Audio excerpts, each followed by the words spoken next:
We're diving into the fascinating history of an entertainment and social hub in Great Falls' past called the Ozark Club, and where you can learn more about it today. Just a few notes. We did have some audio issues on this episode here. We did the best we can. You can still hear it. It's just not up to our usual standard. Now, enjoy this episode of We're No Damn Experts. Best damn podcast, the best damn town. You want to get up, get ready to get down.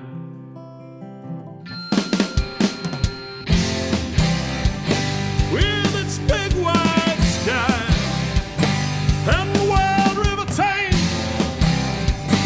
if you want to go, we can take you there to Great Falls, Montana. Welcome to the greatest damn town in Montana, Great Falls. I'm Rebecca Ingham. I'm Shannon Newth, and we're No Damn Experts. Before we get into our episode, I want to say thank you to Ray and Larry Grossfield from Calgary, Alberta. Yes. It's not very often that we get surprised here at Great Falls, Montana Tourism, not because it doesn't happen, but we're always prepared for the unexpected. So today, a box showed up in the mail, and I thought for sure every time a box comes that I don't know what's coming from, I always immediately assume it's a bomb. Mm-hmm. Like every you time. grew up I'm Unabomber era, yeah. Right, so I'm like, oh, I don't know who this is from or what it could be. It's likely a bomb. So I went to open it, and much to my surprise, Ray and Larry were here visiting us in 2023. Mm-hmm. We got talking about one of my favorite topics, which is food and the difference between the food that exists in the States and food that exists in Canada. And I shared with them my love of peach soft bite Twizzlers. Okay. Like my favorite. I've treat never when had I go them. up to Canada. They're amazing. So Ray was sharing what she loves about being, the food here that they come down and get, that they can't get in Canada. Well, she mailed Callie and I 2 packages of peach Twizzlers. So thank you, Ray, for first thinking of us. That's so thoughtful. And second, the expense it had to have been to send that stuff internationally. No kidding. Really, really appreciate that. You guys rock. And any other guest that stops in, feel free to send us. Yeah, we'll take candy presents at any time. Our address is 15 Overland Drive, Great Falls, Montana, 59405. And with that, we're going to launch in because we have a guest in the studio today. We do. A repeat guest. So you all are very familiar with her. We love the stories that she brings to us because they're steeped in creating Great Falls what it is today. Yeah. It is Kristi Scott from the History Museum. Yay. Thank you for being in the studio again. I so love having you here and the stories that we get to share. Thanks. Hi, guys. Good to see you, Shannon. Good Yes. to see you, Rebecca. And thanks for having me. Yeah, and at this point, I'm going to shut up because I'm really not quite sure what we're talking about today other than history. Well, we just had a great half-hour conversation about history before we even press start, which is wonderful. So the context today is about one of the exhibits and areas of research and history that the Cascade County Historical Society provides, and that is the Ozark Club. And I will say I have knowledge of it in the sense that I know it existed. I know the name. I know there's a room in the History Museum with it, but that's what you're here for today, is to enlighten us and tell us about it and why it's important for us to know the history of it. So I guess to start with, what is the Ozark Club? Yeah. Well, aside from being this space in the History Museum where we hold our events, of course, it is based on a real place and time in Great Falls that actually lasted several decades. The Ozark Club was on the south side of Great Falls, kind of up towards where the old Burton Ernie's, but over on 2nd Street. Okay. There's no building right now. There's a parking lot where the club used to be. Oh. Yes. I don't think I knew exactly Where? where it had been or that it's not there anymore. A South Side establishment, which of course we love the South Side at the History Museum. We're over there on Machinery Row. The South Side is colorful and interesting, and the South Side of a lot of communities kind of get the brunt of the a reputation. Of the town. Yeah, and the Ozark Club fit right in over there. It was kind of a wild and rowdy place where you could play poker and all kinds of gambling, actually, craps, poker, but there's music 6 days a week. You could listen to the Holy cow. jazz in Great Falls. So, folks, just so you know, the city of Great Falls original town site area is laid out in a grid pattern. And that grid pattern is avenues running east and west and streets running north and south. And we have our main street through our town is called Central Avenue, and that's the divider. So as we're talking about the south side of Great Falls, it's the south of where Central Avenue is versus the north of where Central Avenue was. We always call it, the wrong side of the tracks, but our train tracks are helter-skelter, and they kind of run north and south. Yeah, it doesn't really doesn't apply make any here. sense Yeah. Here, based on the way the world works, and then being the case where the rail line is today, everything's south. You're right. It It's does. south of the tracks. Right. So, is it true that the south side was a little bit more of that grittier, working class, lower income part of the community?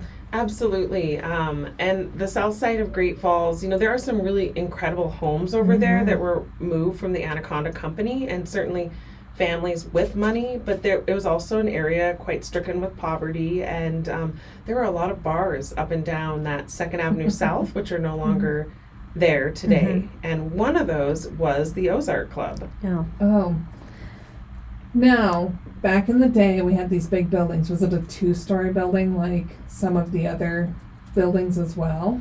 It was a 2-story structure, and the club itself was up a set of stairs, and you'd go down a long corridor, and there was the club. And what was interesting about the club, well, first of all, like I said, 6 nights a week of jazz music. That's a lot of music. That is a lot of live music. And to pay jazz, Yeah. which isn't something that would normally be thought of in Great Falls, Correct. but here we go. We've got jazz. Yeah. Yeah, and jazz, this is the 1930s, and jazz is an American art form. It's a type of music that was invented right here in America, and some of the hottest jazz acts that would be going from, say, Minneapolis out to Seattle would jump on that train, Rebecca, and they'd be headed west, and, there's Fall off in Great Falls. Totally. Head south. do a show. And I've heard this before, that Great Falls really used to, and this isn't saying we do still have a lot of entertainment, but we used to be really this entertainment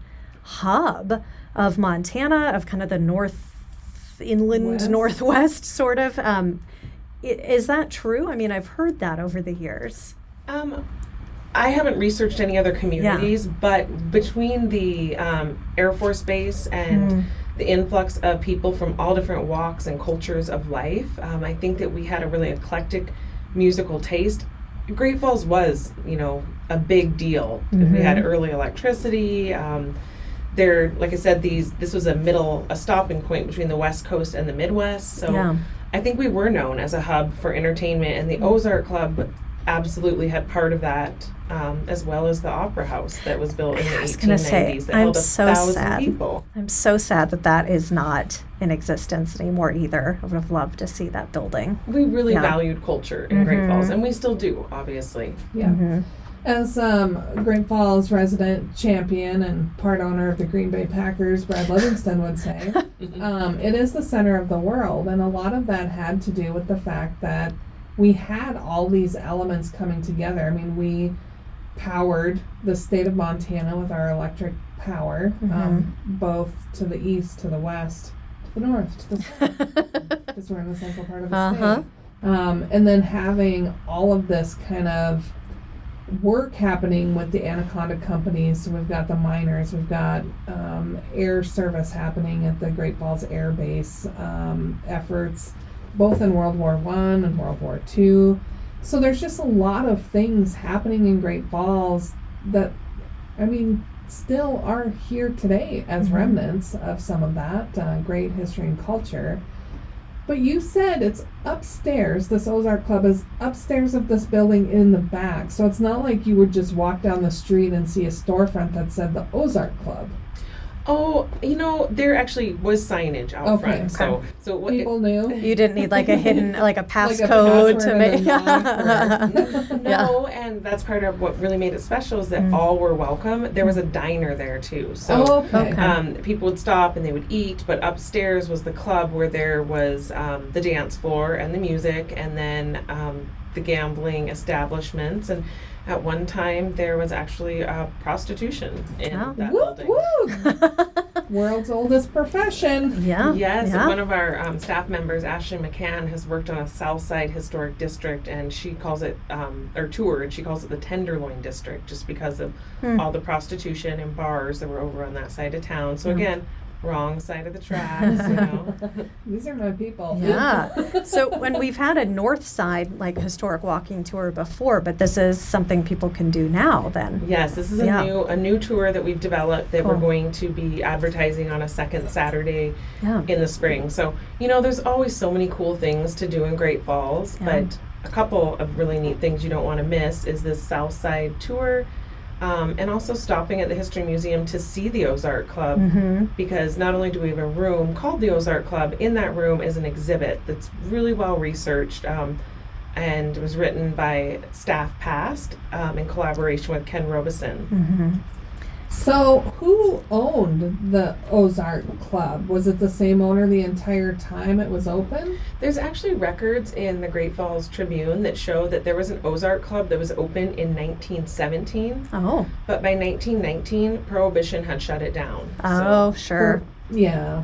But by the 1930s, Leo and Bia Lamar were the owners. Okay. And what's unique about this story is that it was a Black-owned jazz club, nightclub on the south side of Great Falls that lasted for 3 decades. Wow. And it was absolutely a place where people of all nationalities and cultures were welcome. And if you think about that, this is a time pre-civil rights where blacks and whites weren't mixing. Here they are at the Ozark Club dancing. Mixing it up. Yeah, dancing on the floor together. Right here in Great Falls. And yeah. and creating music together. There were bands where there's real jazz musicians from the South and the East Coast mixing with Montana jazz musicians. Wow. That's neat.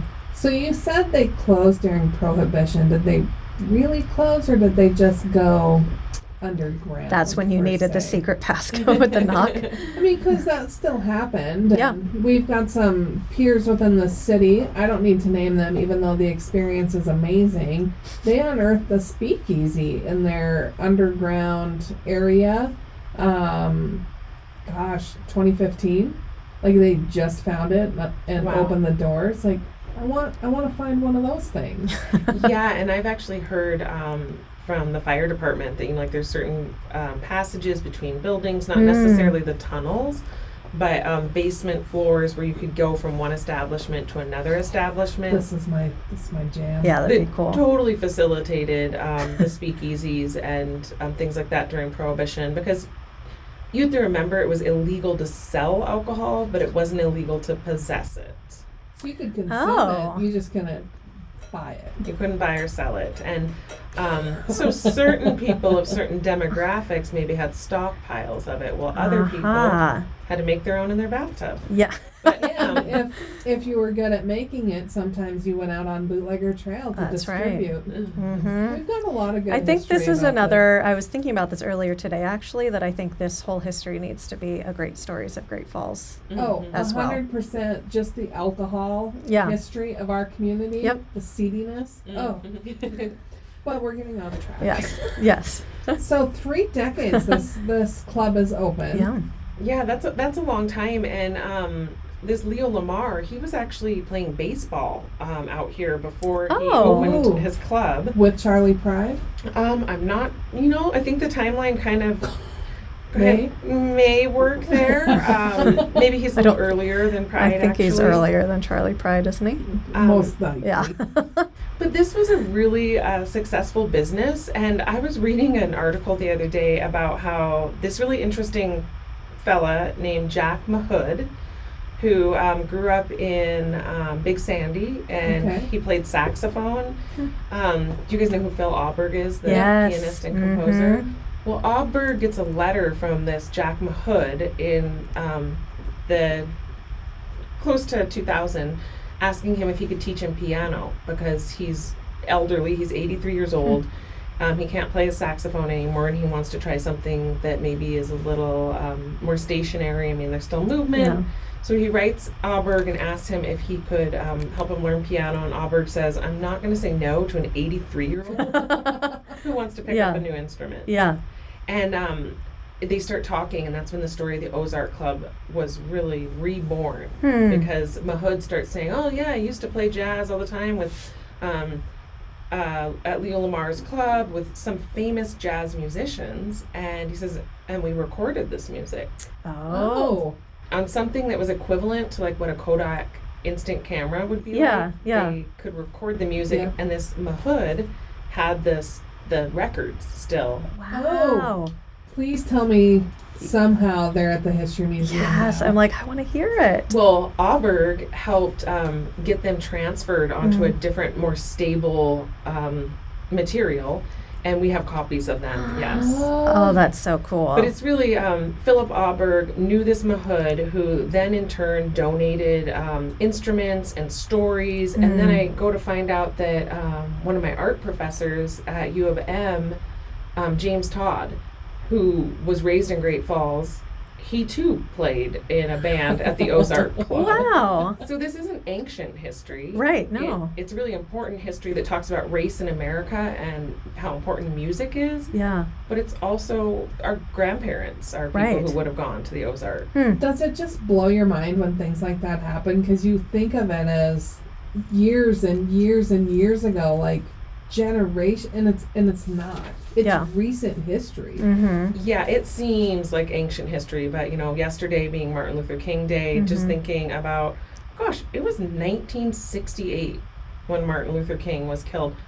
That's like a decade before I was born. Right. Yeah, That's not that very long. And that's around the time, let's see, the Ozark Club closed in like 64. There was a fire, so Is Did that it why close? the building doesn't exist anymore? It's because the fire took the whole thing. yes. Oh. And there is a community effort to put some signs up marking where it once was. So Yeah. you could stop and read about this was the location of the Ozark Club. That would be awesome. I think Ooh. that would be neat. I have an idea related to something else I'm involved in. Share. We'll talk to you later. Well, it's Not for our it- consumers to hear. no, not yet. So Maybe you want to make a note. okay. So lots of famous performers came through the Ozark Club. I think that's one of the things that makes it so special, whether it was Miss Wiggles and her dancing or Miss Wiggles and her dancing. That sounds Yes. like a kids program, but I don't believe it was. no, but it sounds I fun. guarantee you it was not for children's No. eyes. No, but Um, it sounds like it, but it sounds fun. Yeah. and yes, indeed. And let's see, Red Fox, a Yep. pretty raunchy comedian, he came Oh. through there.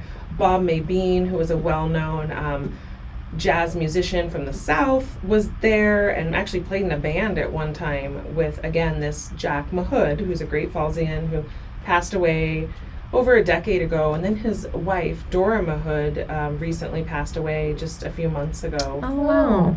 But I was reading in this article about how you'd go up the stairs to the Ozark Club, and there were two huge OC seltzers hanging right there. So, My yeah, gosh. it's the seedy side of Great Falls, but that doesn't mean that these people didn't have money and class and Right. Yeah. style and good taste.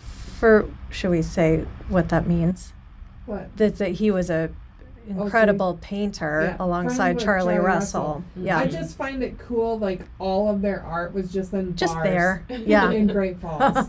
Like Right. The Exalted Ruler pulled out of a bar. Yeah. Yes, totally. These museum quality artworks Oh, yeah. that were just in hallways or yeah, it's pretty fabulous. So I always envision one day, like, I'd create a piece that just hangs, next to the door to the restroom. And people would be like, let's have an exhibit of all of their work. And then I became famous someday. And they're like, wow, could you believe this art just hung next to the bathroom entrance? Yep. I'd be like, yeah, have you met me?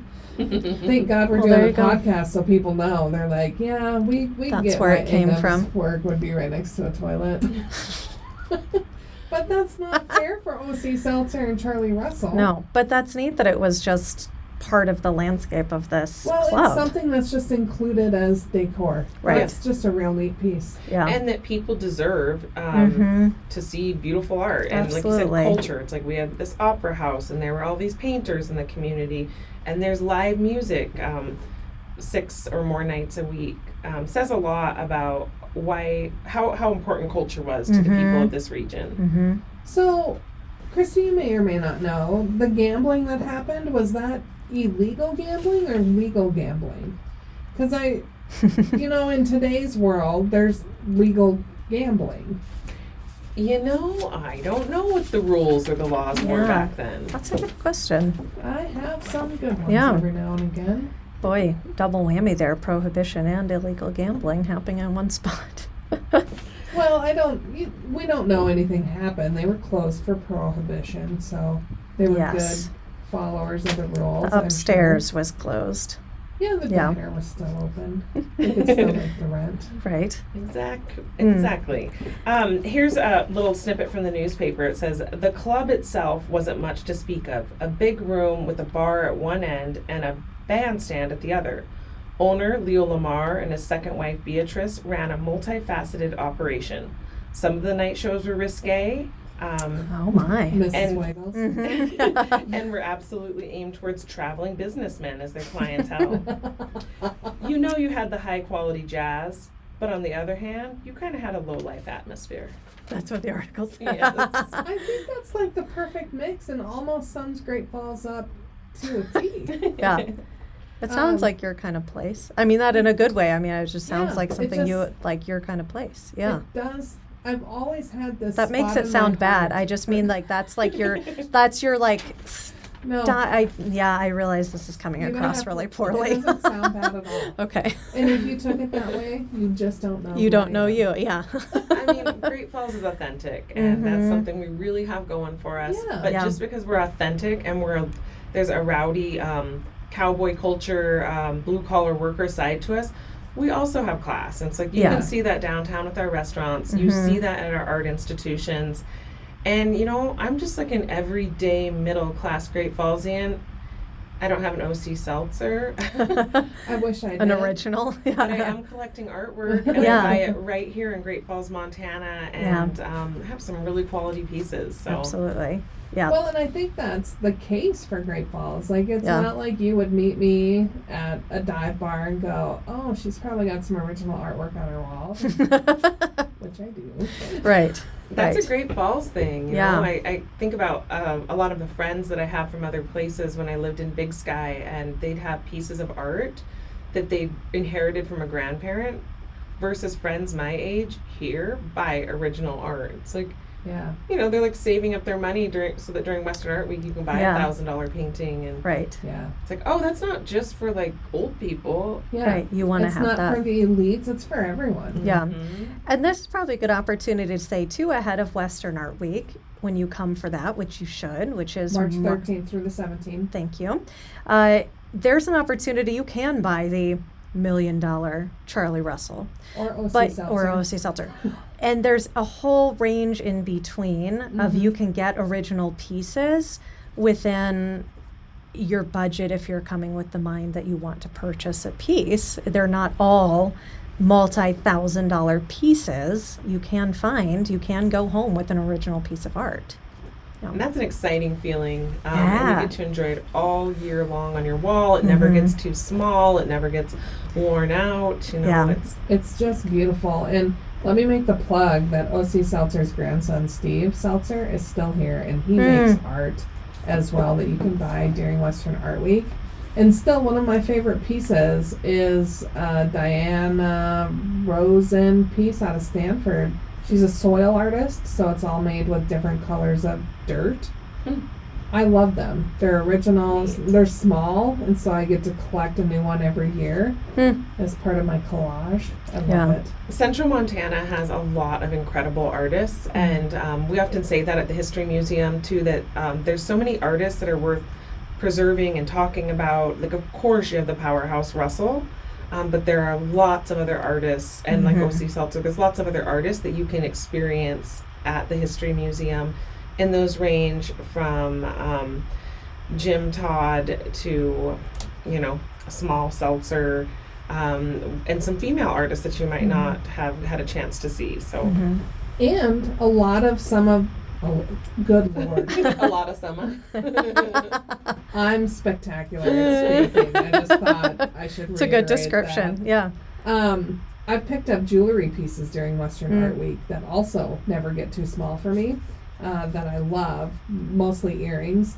And the artists that I'm buying from, I go back to every year at the same shows to get see what they've created in the last year and pick up my next new piece. We had last year we had the August show, so I got Western Art Week twice a year, kind of.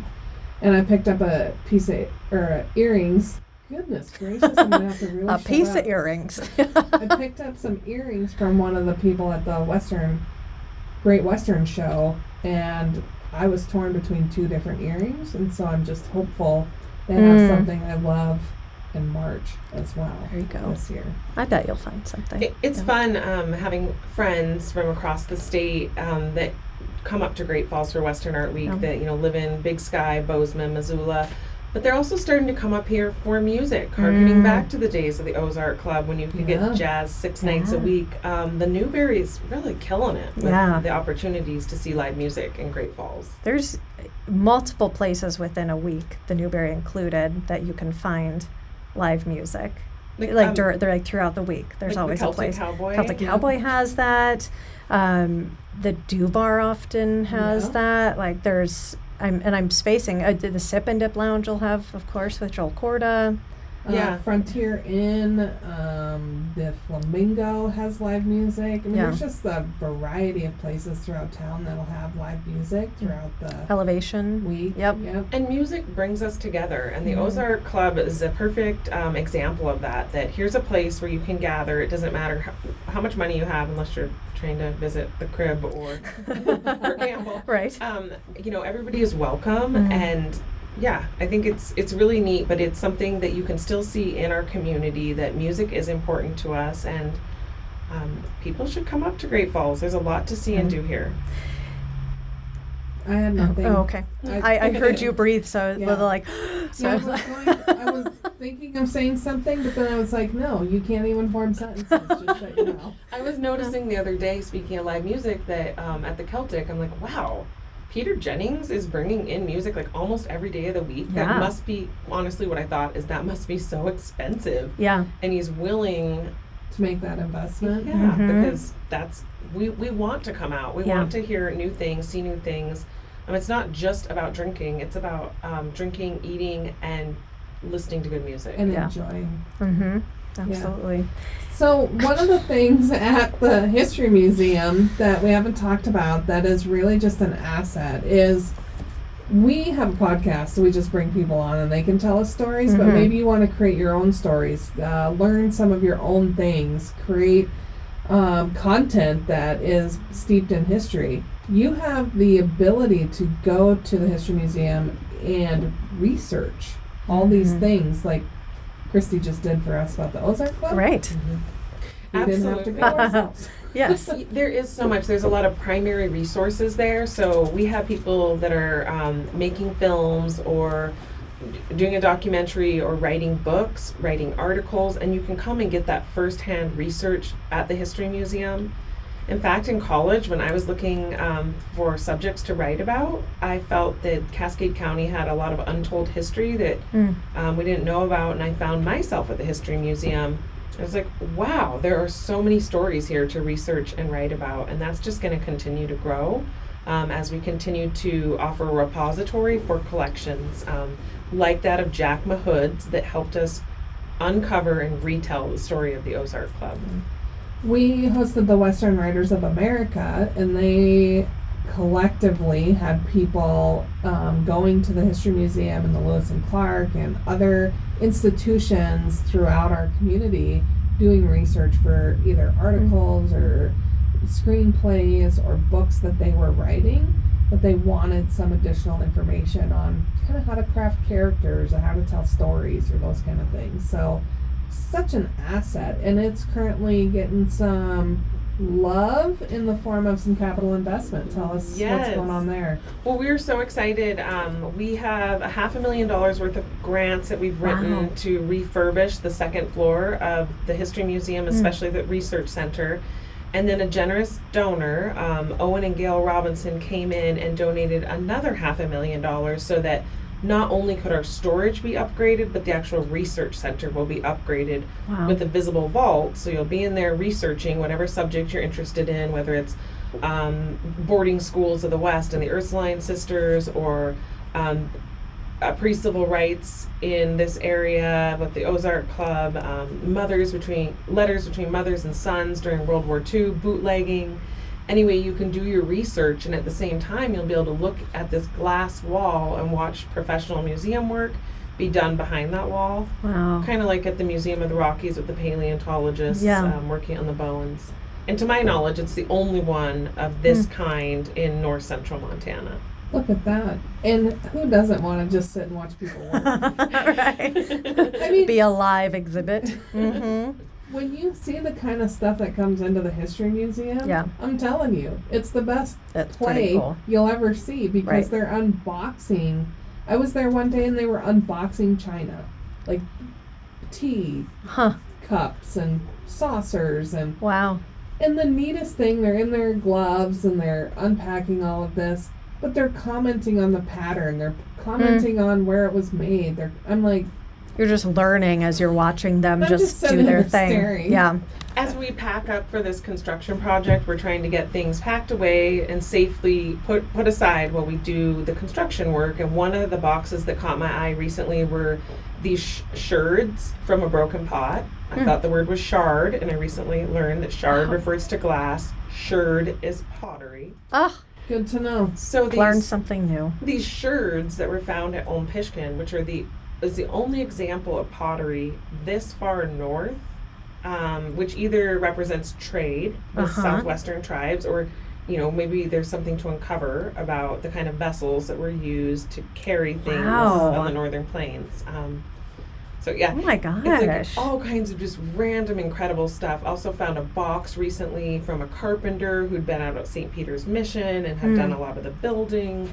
So whether it's fine china or tools or sherds from the earliest known pottery found on the northern plains. There's something to see there. One of our guests, Willie Sloan, was on talking about hiking, and he actually did research at the History Museum to find information about his dad, who worked at the Anaconda Company and signed off on reports. So he was young when I forgot about that. His dad passed away, and he'd gone and saw where his dad's signature was forever preserved because of the reports and materials that are contained for the Anaconda Company there. So go back and listen to that episode. Yeah, there's so much to see and do in Great Falls, and if you haven't been to the History Museum yet, you need to put that one on your list. Yes.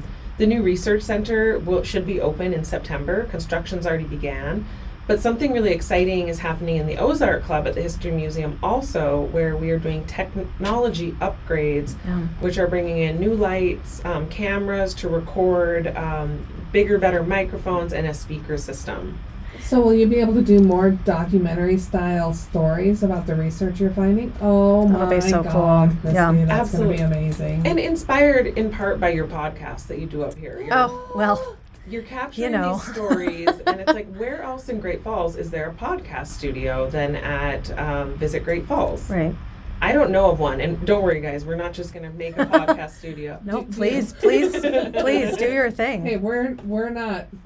We can't get into all of that. That's you guys. Yeah, we'll happily direct people to you. Not fantastic. Yeah, by the way. It's pretty great, but I mean. And it's a start, and it's a way to record stories. And absolutely, we've done a lot of oral histories with tape recorders and transcribing. Yeah. But when you can video them at the same time, I think it's going to add another element. 100%. Yeah. We were talking about the Ursuline Western Province Archives and the boarding school story. And we had this vision that, as you bring in family members who attended the schools, you could record conversations, whether it's between the nuns and the tribal members who were affected, or even non-tribal members, because the nuns took in both Native American and white children to educate. So we're excited to capture those stories and share them with a larger community, and they're important to not just central Montana, but the settling of the West. So it's a story about America. Will the Ozark Club then just play jazz with these upgrades every day?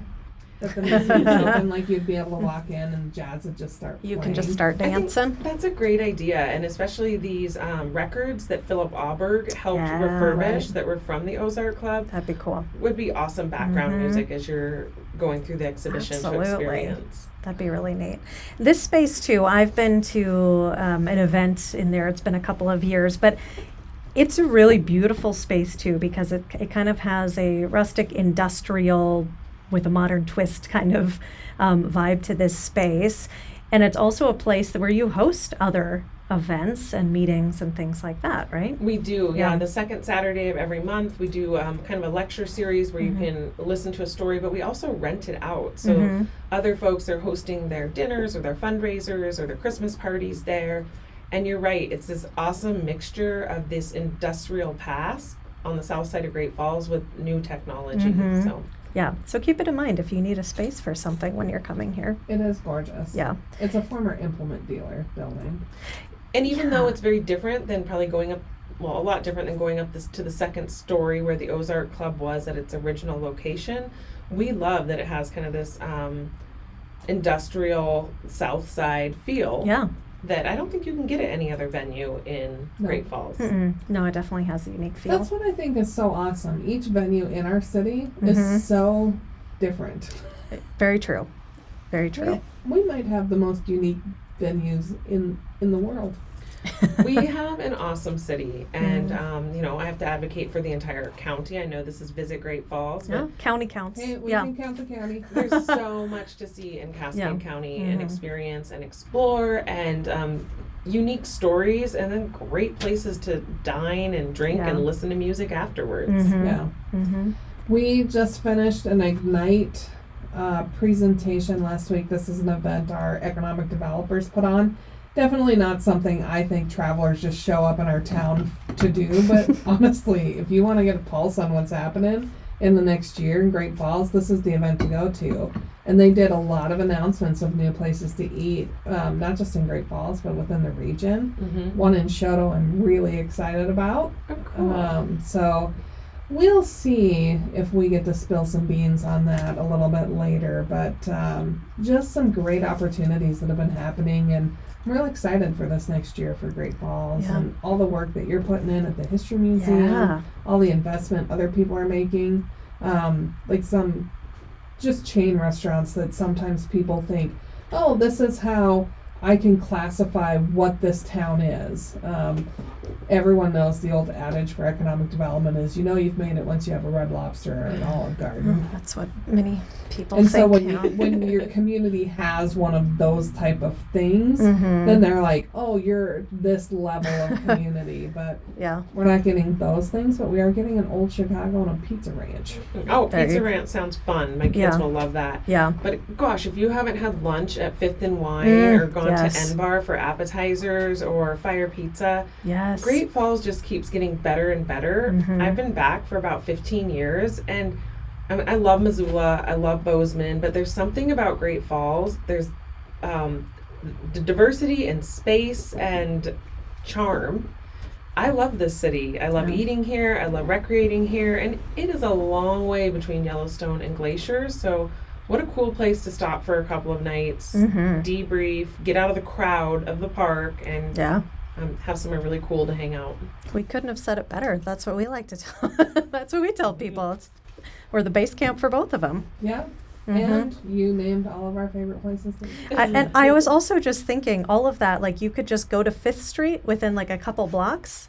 And hit up those 3 that you just named. They're all within a few blocks of each other. And then take a right on the south side of Great Falls, go down to Machinery Row, stop for a taco at Magpie, and visit the museum. I do like this community effort to have more of these placards in front of the old Machinery Row area buildings, so you know what used to be there, and kind of get to see those pictures on the River's Edge Trail, that urban loop next to West Bank Park and the Missouri River Courthouse. They've got a great interpretive signage about the Great Falls Brewery that used to be on those grounds, that old pictures and the history of it.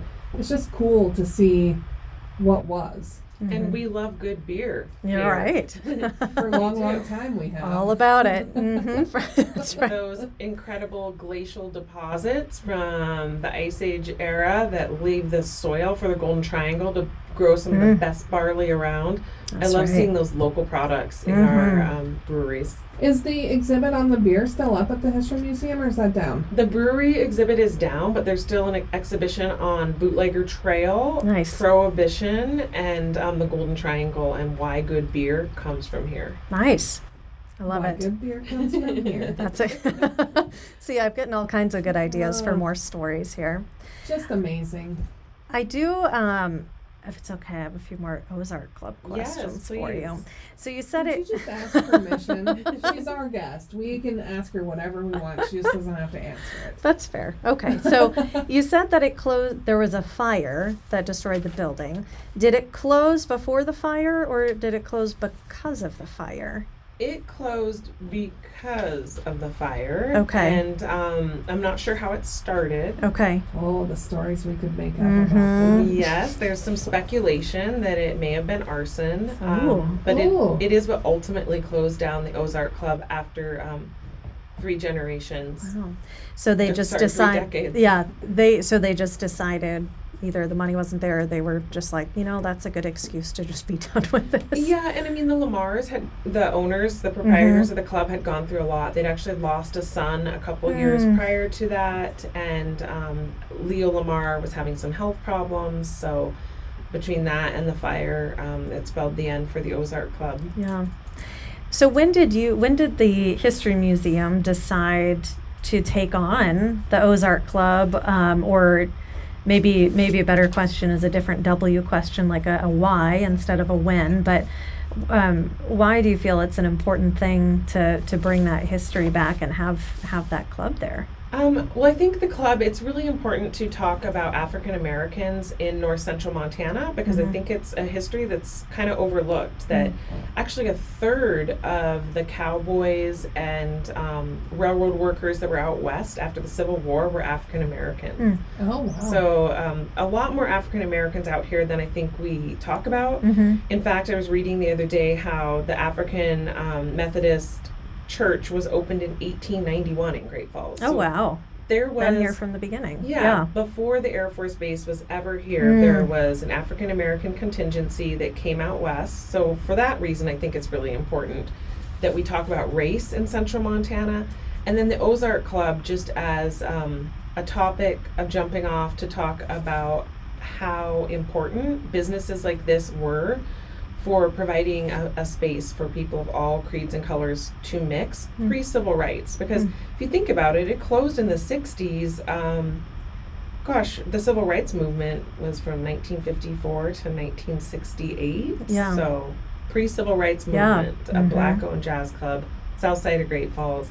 Everybody just getting along. Bringing in the hottest acts of music. Yeah. So. Yeah, that's neat. Well, and like you said, it's important to tell those stories and show all of the different perspectives and, like you said, the different cultures and things that have come through Great Falls that I think we often unfortunately forget about, or it's not as well known, and that's really made up a lot of what we are over the years and who we are today. Yeah, and then you think about, it literally is one person like Jack Mahood reaching out to Philip Auberg that made this story of the Ozark Club resurface. We've only been in our building since 2004.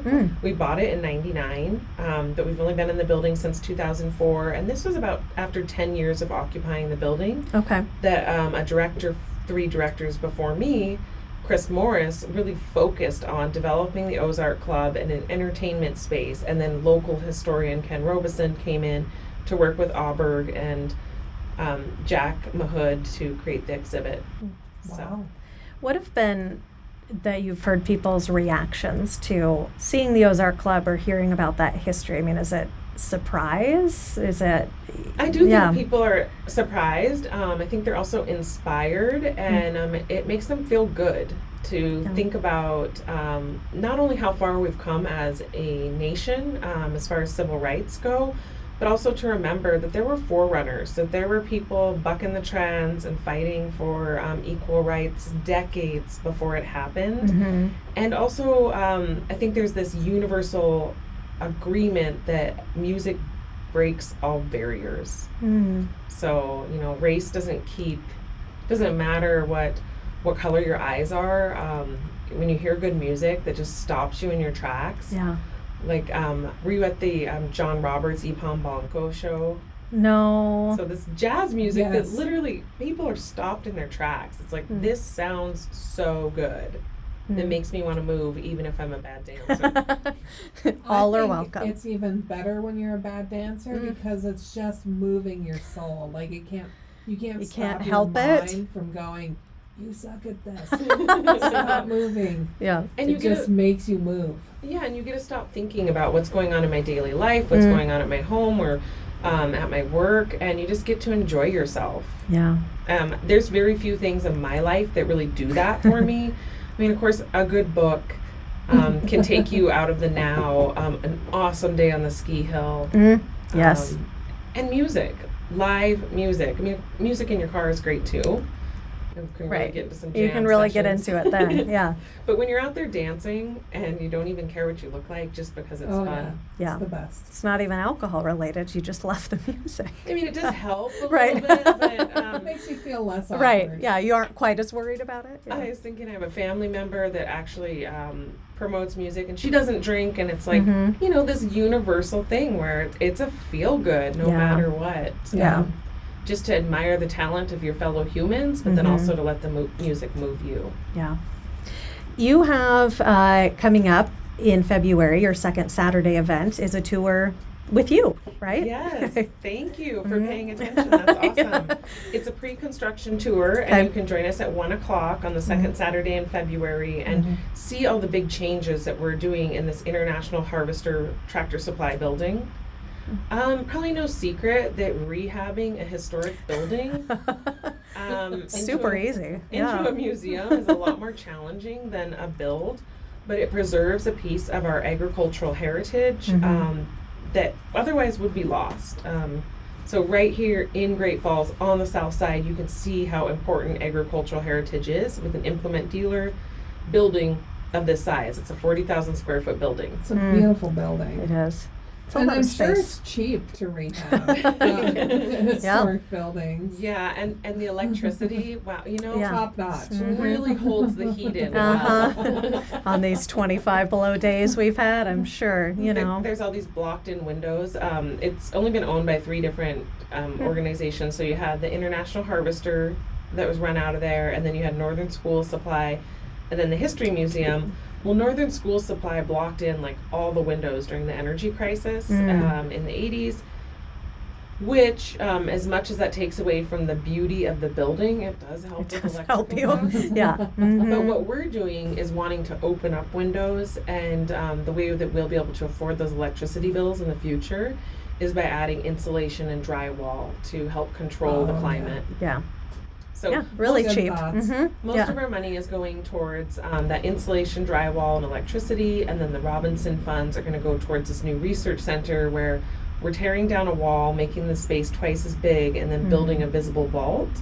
And instead of having to invent where the windows are going to go, we're just restoring historic interior windows. Nice. It's going to be really beautiful. And the space is so special and important. And having access to records that you don't find on the internet and on Wikipedia. I mean, it's nice to see the truth and then interpret it. Yeah. Or to see the facts and then interpret it as your own truth.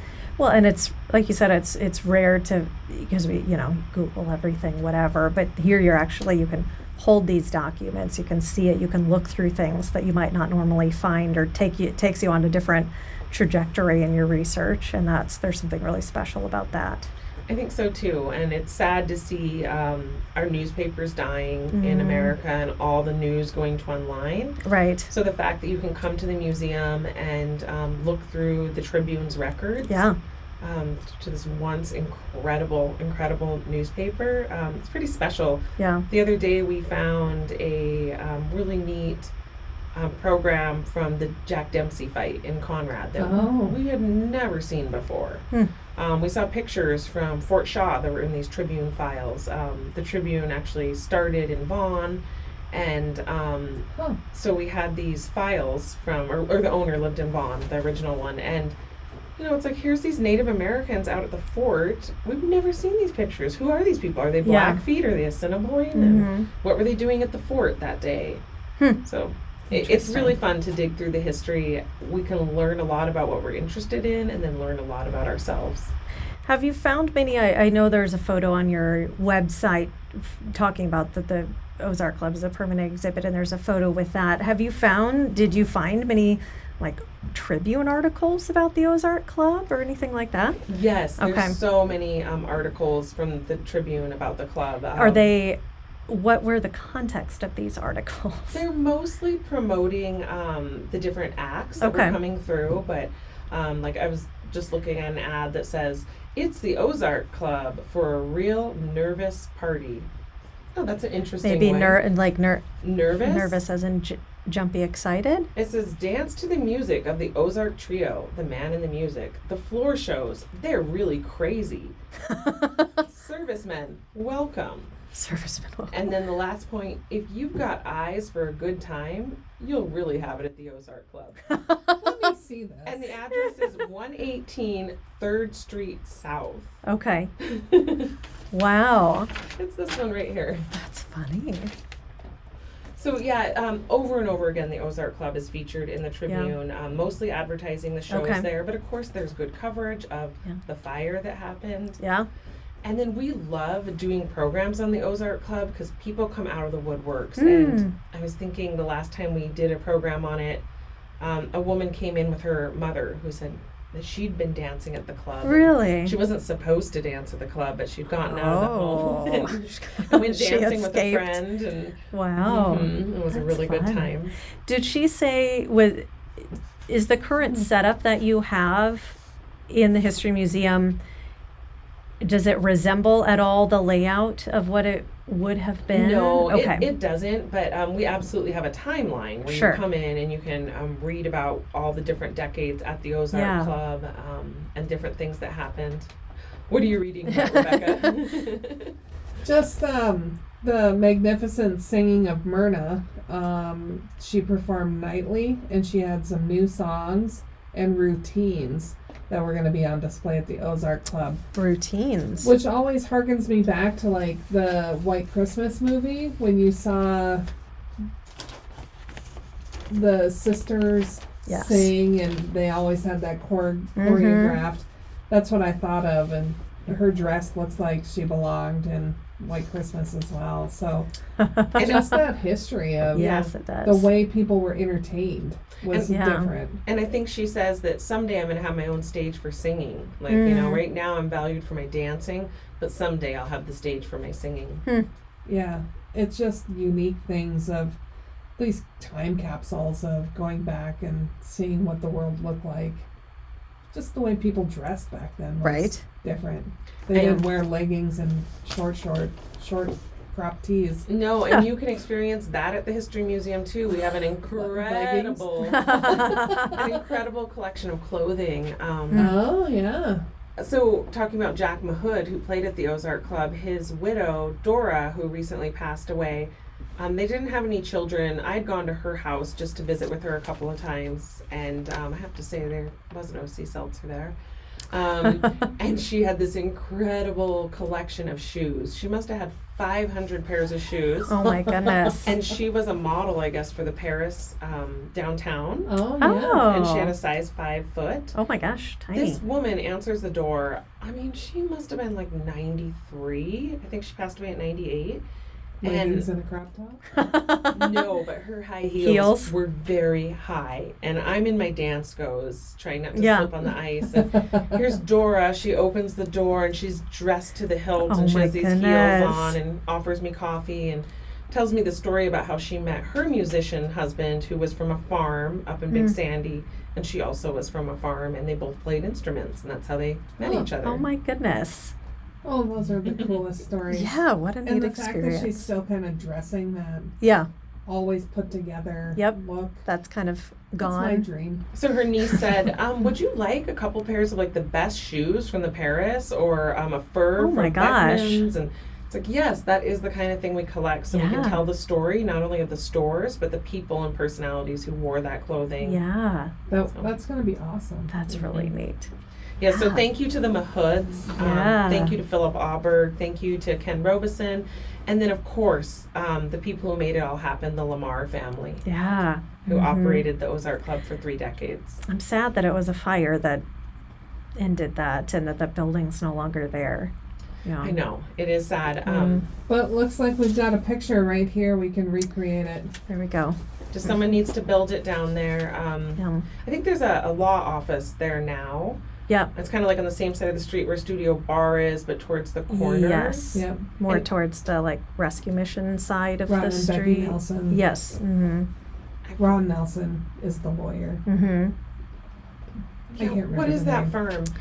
It's They now just renamed it. Okay. Frontage Law or something Yeah, like that. North- Yeah. North Front Range Law. Front Range. There it is. And Yeah. right next door, I think that law office used to be a bar called like the Town Tavern. Yes. Yes, Oh. ma'am. And And- on the second floor they had. Mrs. Wiggles? Yep. That kind of dancing. When was this? When I Robert and I started dating. Okay. I was like, I don't remember I'm that thinking being there. 98, 99, Okay. 2000 to 2000. I think it was probably still going in 2004 or 5. Okay. Yeah, I went in there one time. It was pretty crowded and kind of seedy. Yeah, the first floor was just a bar. The second floor was dancing girls that you had to pay to see.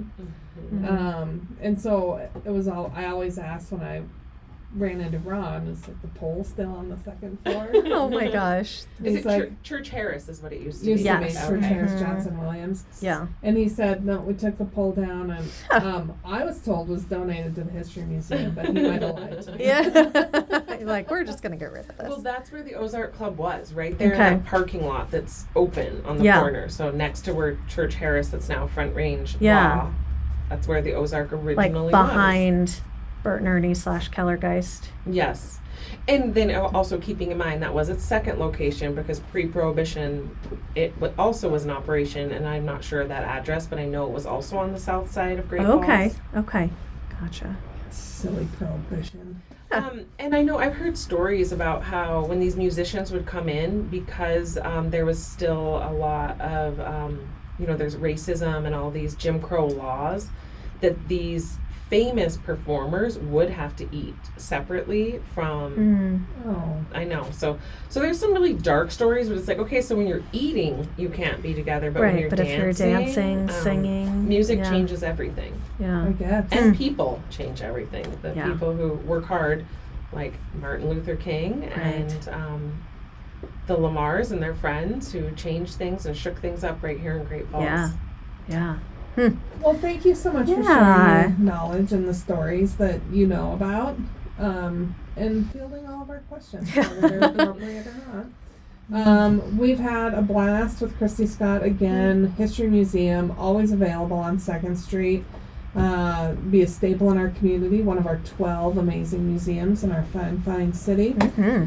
So, if you need help planning your next trip, we're here for you. We've got all the resources in the world right at visitgreatfallsmontana.org. It's a new year, so share the episode with your friends and family, and give us a review. I mean, Yeah, it's been a while. Yeah. Mm-hmm. We're already Montana's #1 podcast, but we'd like to stay there. Maybe we've slept. Who knows? We'll just keep claiming what we Yeah. want. You just keep claiming it until we verify. So until we see your bright, smiling, happy, healthy face here in Great Falls, we hope you're creating amazing memories with your friends and family wherever you might be. See you soon. We are no dam experts as the recorded claims from Great Falls, Montana, covering what you need to know about this amazing dam town. Damn, that felt good.